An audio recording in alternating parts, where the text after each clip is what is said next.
On our grown-ups only weekend in Disney World, we wanted to try to spend an entire day at Hollywood Studios immersed in the Star Wars land at Galaxy's Edge. Would we be able to eat gluten and dairy free there, or would Mickey need to come save us? And what would Ogas Cantina be like at 10 a.m.? Let's find out.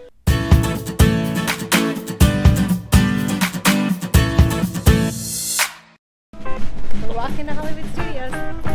It is a mostly Star Wars day. We're going to do Galaxy's Edge, Ogas Cantina, Rise of the Resistance, Star Wars, baby. Let's go have a good day. While we love Sunset Boulevard with the Tower of Terror and all the fabulous theming over in Toy Story Land, we were here for Star Wars. With our kids, we don't usually get to stick around Galaxy's Edge for long to soak in all the details and characters and the best ride in all of the parks, not to mention Ogas. But this whole day was centered around that Ogas Cantina reservation, which we could only get for 10:15. So 10:15 it was, and until then, we were galactic explorers.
It's my microphone. Before we knew it, it was time to check in. Ogas Cantina is in such demand that you should definitely get a reservation in advance. There were plenty of alcoholic and non-alcoholic drinks to try, as well as some snacks. But what you really come here for is the ambiance and the DJ. We found the staff to be really informative about what items contain gluten and dairy. The more difficult thing would be if you're trying to avoid food dyes and artificial flavors, because these are some creative concoctions. But if you can manage the menu, this is a party you don't want to miss. My Ogas experience, a couple things. One, it's very loud. It is. My watch said it was over 100 decibels. Yes. And to watch out for my ear health. Not those ears. But maybe because you kept knocking into me with them. I did, I'm sorry. That's okay. It was just tight. It was tight on space. But that's okay, because I was amazed at how many people were there at 10:30 in the morning. Drinking drinks. Drinking drinks. Yeah. We started out with non-alcoholic drinks because we thought we don't need alcohol this early in the morning.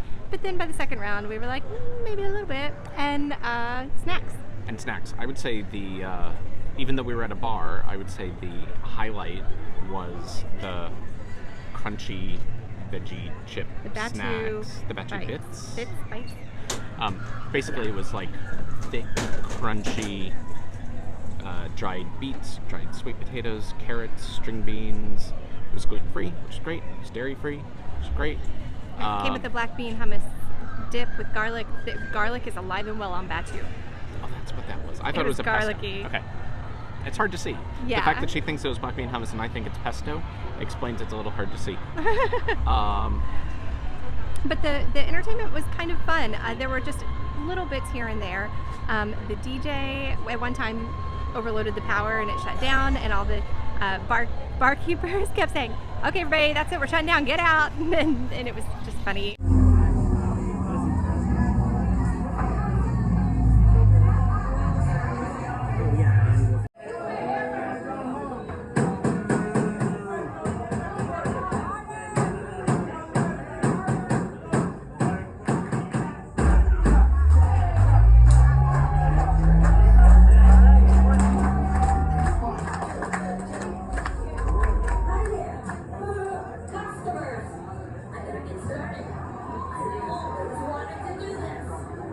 People were cheering and clapping and dancing, and At one point, the doors opened and a couple stormtroopers started to come in and point at a couple of the guests.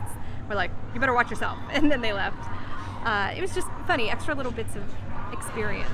I would say the one thing for people who haven't been there to help prepare, and it was fine for us, but there's really 3 different kinds of spaces. I can't say seating because it's not really seating. So there's really large booths, which I think are primarily for really large groups.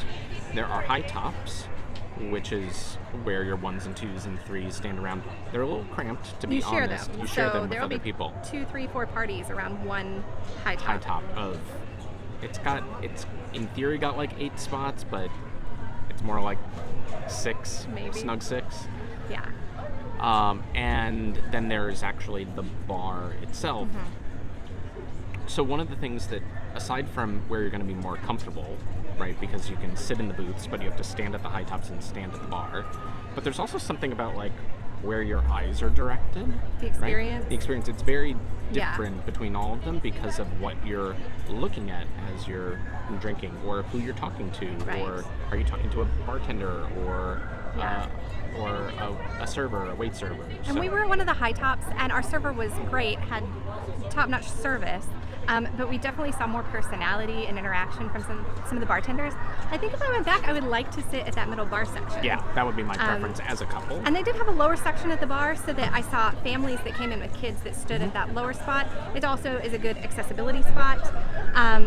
The families who went didn't linger too long because their kids were standing, but they came and had their sparkly, popping, bubbling drink and downed it and headed back out. Whereas the families, a lot of families opted for the banquettes, the tables, and they had to wait longer to get them.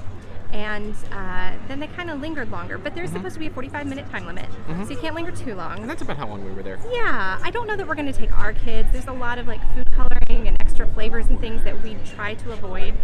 Even as I was eating the blueberry popping bubbles in my juice, I was like, oh, this is kind of the same experience as if I were just popping a handful of Skittles, which I wouldn't do, but I'm doing it here because it's part of the experience. So not probably something I'm going to feed my kids, but if I did, that's what I would do, is either ask for a table, which may mean a longer wait. There was one family that came in and they were going to be assigned our high top, and they said, we have kids, we need seats, can we please get a table? And they said, well, if you want to go back out, leave the restaurant, wait another 20 minutes, we can probably come up with a table for you, and they opted to do that. But I don't think I would want to be a family at a high top because they're almost too tall for the kids to reach their drinks. Our kids would definitely be. Yeah. I saw some like preteen families and up standing at high tops, that kind of works. Yeah. It was a fun time. You can go in the morning. If you can't get a reservation in the afternoon and evening, it's okay.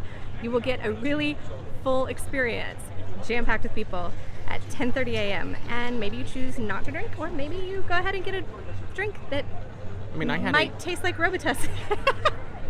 One that I got did have a Robitussin feel to it.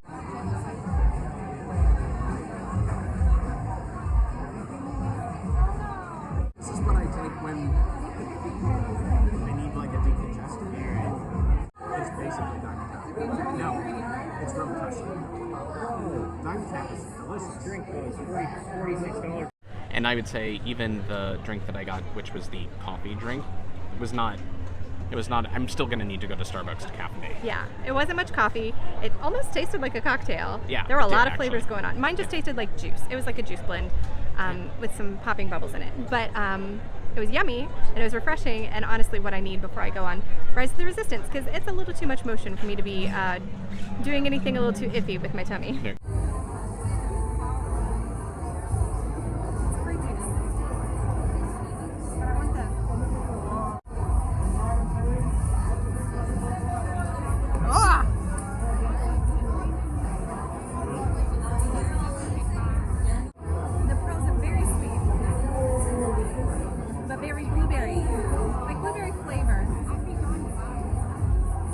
No blueberries were harmed in the making of these balls. But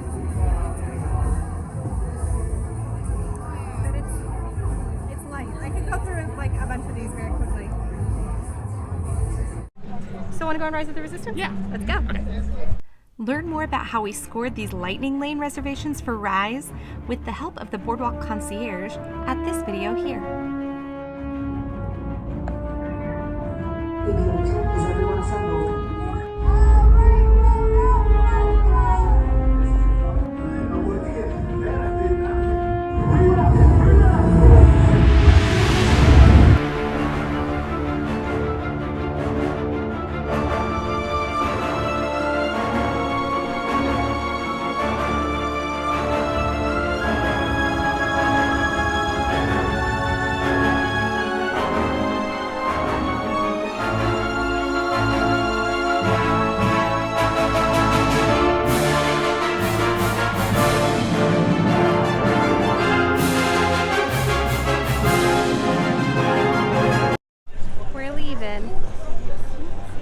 bit bummed because we were trying to do lunch here and make it a whole day of nothing but Galaxy's Edge, but Ronto Roasters couldn't accommodate us.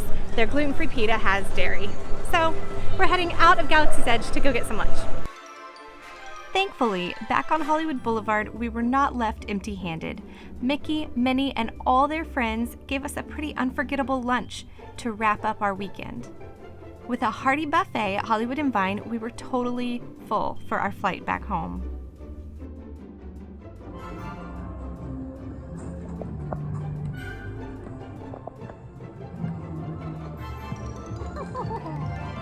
You're the best.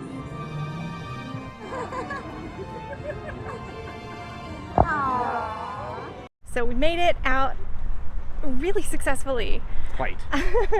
We were really hoping to do Ronto Roasters, and I thought, yay, we'll get to try something from Galaxy's Edge finally for a meal, because the option for a long time at Docking Bay was tofu for a pescatarian.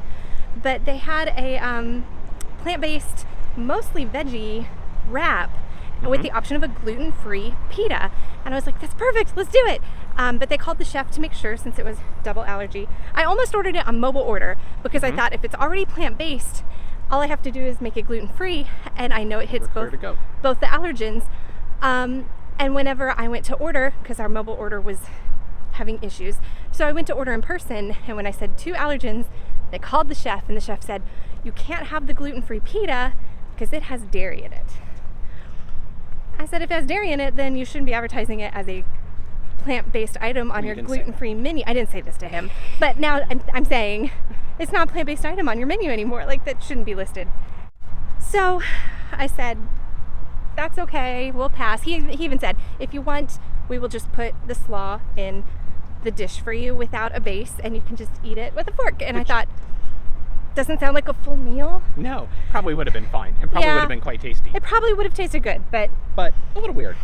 So we gave up and exited Galaxy's Edge and just went to search on our app for when we could get a reservation or someplace that had a short walk up. We were like, let's look at all the different quick serve places. Do we want to go to Pizza Rizzo? Do we want to go to Backlot Express? And none of the options sounded particularly interesting. So we're like, let's see where we can get a dining reservation. And originally we were like, maybe go to Brown Derby where we've been before and we know what we can do there. And the wait was like 45 minutes. We're like, okay, don't do that. And then it was Hollywood and Vine with a 10-minute wait. Push the button. Now, we have never been to Hollywood and Vine, but we had recently seen that our friends Brennan and Sarah over at Gluten Free Dairy Free Disney had gone and had a really good experience. And so we tried it, even though I feel badly going to character dining without my kids. We had some really, really sweet interactions with the characters and the food, and even more importantly, the staff was so fantastic. Every single person. I mean, the hostess would come over and take a picture. As soon as she saw us trying to take a selfie with our phone or taking pictures of one of us than the other, she would go, oh, no, let me do it, and take our phone and help us take the pictures. And the chef came out and spoke with us. We said, can we get the salmon without the sauce on top because that has dairy? Can we get the butternut squash? Butternut squash without cheese on top. Yep. And dairy in it. They made that dish for both of us. And without batting an eyelash. Yeah, I mean, like it was, smiled and went, oh yeah, of course, that's easy. Is it as big as your face? I've made this much fish for the 5 of us at home. So everything else we did get off the buffet. We're not highly reactive, so I felt comfortable doing that. The veggies were delicious, and they brought us this allergen brownie at the end. 2 of them, thankfully. Very fudgy. Really in a good way. Yeah. So maybe a new favorite. We'll definitely take the kids there. And with that, oh, they even gave Nick my to-go drink. A to-go drink. It's really great. I mean, admittedly, buffets are a little pricier than what our Ronto Roasters would have been. By several magnitudes. Yes. But we ate much more really than we would have by several magnitudes. I don't think we're going to need dinner tonight. No. But now we go for one last check-in at the Innkeepers Club before we head to the airport. And with that, our Disney trip is done. We did pick up some gifts for each of our kids because we felt badly. So look out, kids, we're coming home for you. We love you. And we love you, subscribers and viewers. Thank you for being here with us. If you're not a subscriber, please do, and we'll see you next time.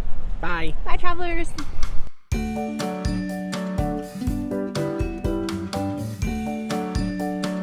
Maybe soon we'll give the Galactic Star Cruiser a try. What do you think? Meanwhile, stick around for some Disneyland videos coming your way soon. Thanks for joining us, travelers.